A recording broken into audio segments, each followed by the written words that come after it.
Hello investors, welcome to my channel. तो आज हम शिप बिल्डिंग सेक्टर का एनालिसिस करेंगे और जानेंगे कि इस सेक्टर में क्या कुछ ऐसे डेवलपमेंट एंड चेंजेस हो रहे हैं जिससे यह सेक्टर बहुत ही प्रॉमिसिंग एंड फेवरेबल लग रहा है। But before going further in this video, एक स्टैंडर्ड डिस्क्लेमर है कि nothing in this video is buy और sell recommendation. This video is only for education purpose. So let's begin the video.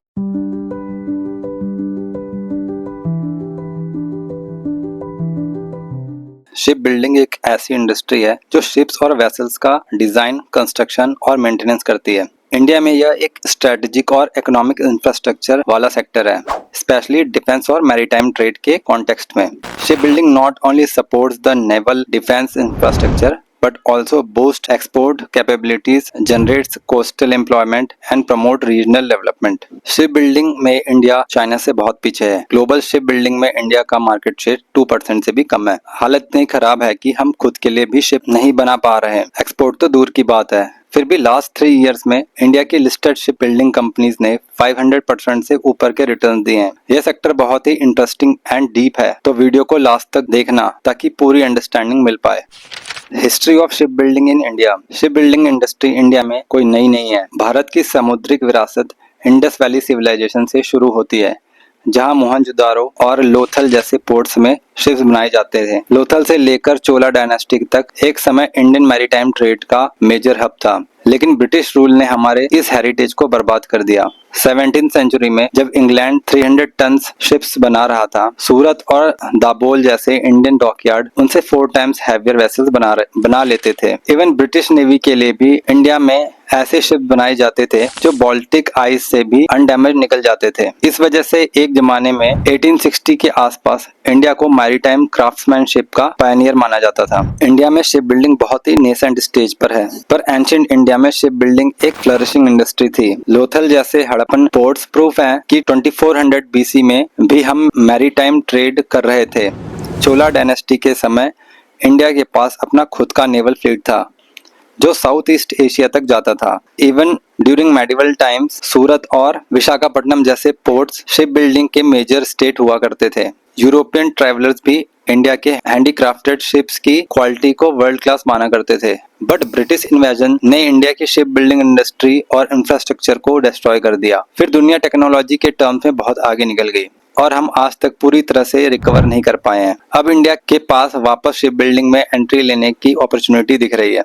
Ship building industry में India का market share 2% से भी कम है।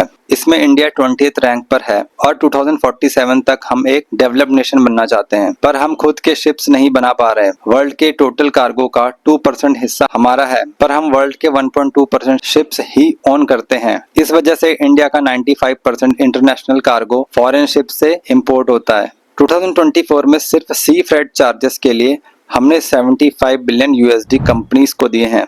क्रिसिल की एक रिपोर्ट में बताया गया है कि हमारा डिजाइन एंड इंजीनियरिंग आउटसोर्स्ड है। हम बहुत सारे वैरायटीज बना सकते हैं, बट हमारा वॉल्यूम काफी लो है। इंडिया को R&D में इन्वेस्ट करना पड़ेगा, तब जाके इंडिया का शिप बिल्डिंग सेक्टर पूरी तरह से फ्लरिश कर पाएगा। शिप बिल्डिंग इंडस्ट्री में चाइना 50% मार्केट कंट्रोल करता है। US हर साल लगभग $4 ट्रिलियन का कार्गो शिप इंपोर्ट करता है।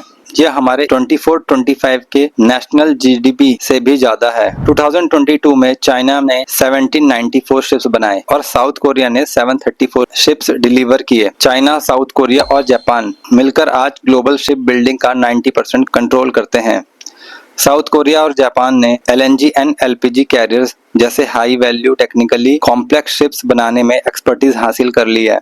वहीं चाइना ने अपनी स्ट्रेटजी मास प्रोडक्शन पे फोकस रखी है।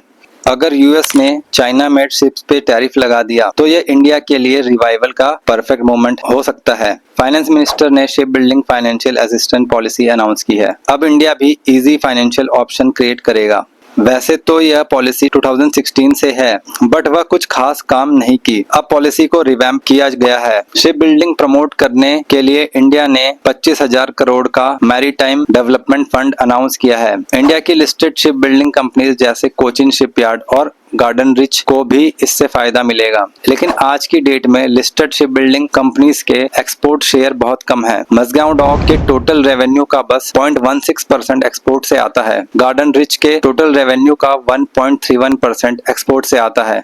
कोचिन शिपयार्ड के एक्सपोर्ट सबसे ज्यादा हैं। Ship building ministry data financial year 23 में इंडिया के पास 14,47,000 टन्स के एक्सपोर्ट ऑर्डर थे। इसमें से 78,000 के ऑर्डर सिर्फ कोचिन शिपयार्ड के पास थे, बट उनका भी 6.35% ऑफ ओवरऑल रेवेन्यू एक्सपोर्ट से आता है। पर कम एक्सपोर्ट्स का मतलब यह नहीं कि इन कंपनीज में ग्रोथ नहीं हुआ। 2021-22 के बाद इन तीनों बड़ी कंपनीज के रेवेन्यू में सॉलिड ग्रोथ देखा गया है, वो भी एक्सपोर्ट्स के बिना। और इसका मेजर रीजन है इंडिया की इंक्रीज्ड डिफेंस एक्सपेंडिचर। हमारा डिफेंस सेक्टर सेल्फ रिलायंट बनना चाहता है और इसका फायदा हमारी शिप बिल्डिंग कंपनीज को हो रहा है। इंडियन नेवी 2027 तक 137 से बढ़कर 200 सेल्फ ओन वेसल ओन करना चाहती है। डिफेंस के अलावा इंडियन गवर्नमेंट अब मैरीटाइम प्रेजेंस बढ़ा रही है। Ship building industry up cycle में है, ओल्ड वेसल रिप्लेस किए जा रहे हैं। दूसरा, चाइना, साउथ कोरिया और जापान के शिपयार्ड्स 2028 तक फुल्ली बुक्ड हैं। और तीसरा, इंडियन गवर्नमेंट का मैरीटाइम सेक्टर में एक्सपेंशन इस सेक्टर को और भी लुक्रेटिव बनाता है। पर दोस्तों,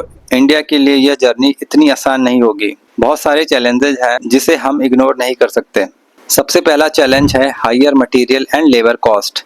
इंडिया का लेबर प्रोडक्टिविटी चाइना, जापान और साउथ कोरिया की कंपैरिजन में 1/10 है। यहाँ ऑटोमेशन भी कम है, जिसका इम्पैक्ट प्रोडक्टिविटी पर पड़ता है। सिर्फ लेबर कॉस्ट ही कंपेयर करें तो चाइना, जापान और साउथ कोरिया को इंडिया के कंपैरिजन में 20 to 25% का कॉस्ट एडवांटेज मिलता है। Next is material cost. Material cost की बात करें तो शिप बिल्डिंग में स्टील का इंपॉर्टेंट रोल है।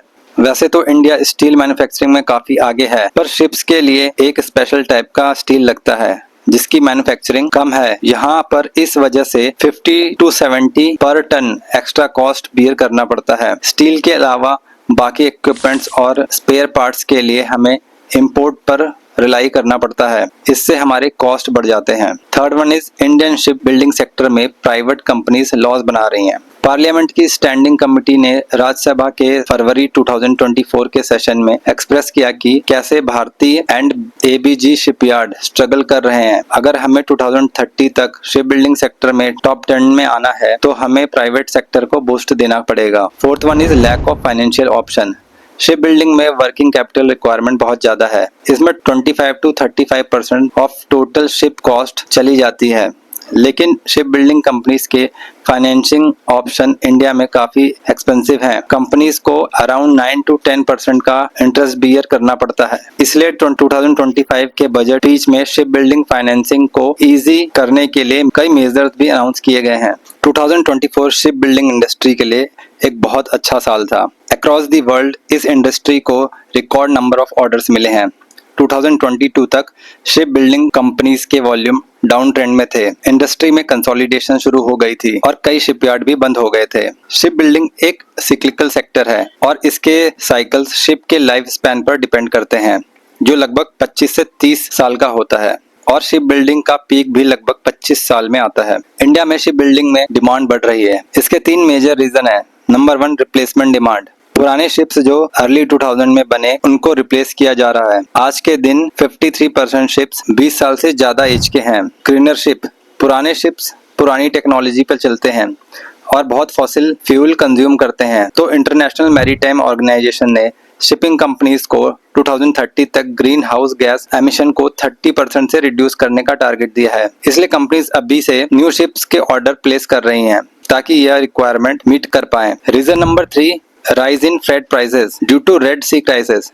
जनवरी 2024 में हाउतीज ने कमर्शियल शिप पर अटैक कर दिया था। इजराइल हमास वॉर में हाउतीज हमास को सपोर्ट कर रहे थे और गाजा पर अटैक कम करवाने के लिए उन्होंने शिप्स को टारगेट करना शुरू कर दिया था। इसलिए उस रूट के शिप्स को रीरूट करना पड़ा। एज ए रिजल्ट शिप्स को लॉन्गर रूट लेने पड़ गए एंड शिप्स अवेलेबिलिटी कम हो गई।